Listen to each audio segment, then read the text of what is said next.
ल सेवारो एन्डी दाई सेवारो ल तपाईँकोमा त एकदम धेरै अर्किडको प्रजातिहरू रहेछन् होइन मलाई यसको बारेमा जानकारी गराइदिनु पर्यो म अर्किड लभर हो त्यही भएर अब अर्किड लगायत अरू अरू चिजहरू पनि छन् अब यिनीहरू चाहिँ सिम्बोडियम अर्किडहरू हुन् यिनीहरू लोकल अर्किडहरू हुन् भेराइटीहरू लोकलका प्रजातिहरू साह्रै धेरै छन् यिनीहरू सबै सिम्बोडियम हुन् अब यिनीहरू चाहिँ क्यानिन 140देखि 41, 42 हुँदै सुरु हुन्छ यो लेट भेराइटीको यो एन्जल क्विनकै भेराइटी हो यो मिनिचर हो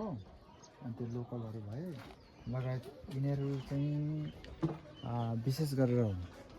अति राम्रो फुल यो अहिले एकदम चलेको यसलाई चाहिँ एन्जल क्विन भन्छ यसलाई वाइट एन्जल क्विन यो रेड स्टारको एसटिसीमा पर्छ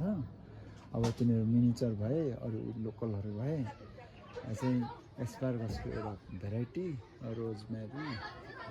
प्राइम रोज अब त्यो सिनेरियाहरू लगायत अरू अरू केहरू पनि छ लोकल मसँग धेरै छ र इन्डोर प्लान्टको अति नै शौखिन मान्छे अब इन्डोर प्लान्ट त अब प्राइम रोजदेखि लिएर कालाम्चोदेखि लिएर यो उयोहरू छन् अब यहाँ अब अरू प्लान्टहरू पनि धेरै छन् इन्डोरको यिनीहरू निकै महँगा इन्डोर प्लान्टहरू हुन् अब जिजी प्लान्टदेखि लिएर एस्पार्गसदेखि लिएर फेमहरू कालाम्चोहरूदेखि लिएर अरू छन् यस्तै ल अनि कोही मान्छे यहाँनिर तपाईँकोमा किन्नु आयो भने दिनुहुन्छ कि के गर्नुहुन्छ म एकदम सेल गर्छु हजुर तर मेरो सेल भन्दा नि मेरो सौक हो हजुर हो हजुर म एकदम सौकिन फुलको म कोठामा डेकोरेट गर्छु इन्डोरहरू बाहिर चाहिँ म हेरिरहने स्याहार गरिरहने म आनन्द लिने मान्छे सेल गर्नुभन्दा नि म आफ्नो सौकको लागि सानो नर्सरी चाहिँ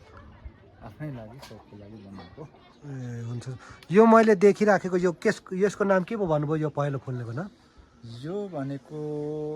एन्जल क्विन एन्जलको यो सिम्बोडियमको एन्जल क्विन ए यो एकदम रेयर पनि होला होइन किनकि अलिक कम्ती भेटिन्छ नि त होइन यो यो अलिक कम्ती छ यसको धेरै माग छ डिमान्ड छ अर्को ब्लड भ्याम्पायर भन्ने यहाँ कतै छ तर यो वर्ष फुलेन हजुर त्यो दुईटाको चाहिँ एकदम अनि यहाँ पर कुनामा भएको यो चाहिँ त्यो रेड स्टारकै क्याटेगोरी हो त्यो पनि अति राम्रै छ राम्रो छ तर त्यो चाहिँ तल लत्रिने खालको हो माथि स्ट्यान्ड दिन मान्दैन हजुर अनि अरू चाहिँ स्ट्यान्ड दिन मान्नेहरू हो त्यो पनि राम्रो छ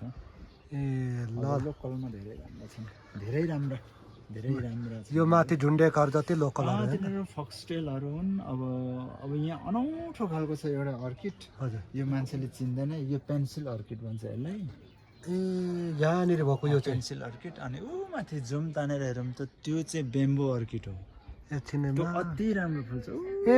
ल यो देख्यो होइन बेम्बो अर्किड रहेछ अति राम्रो बेम्बो अर्किड अब यो तपाईँको यो यता यो मसिनो फुल्या छ नि रातो रातो यो ए होइन यो माथि झुन्डेको ए यो अर्किडै हो होइन यो 12 मासे हो अति राम्रो हो यहाँ लोकल अर्किड त धेरै छन् हजुर धेरै राम्रो छन् ल हुन्छ ल धन्यवाद एन्डी दाइ तपाईँलाई पनि ओके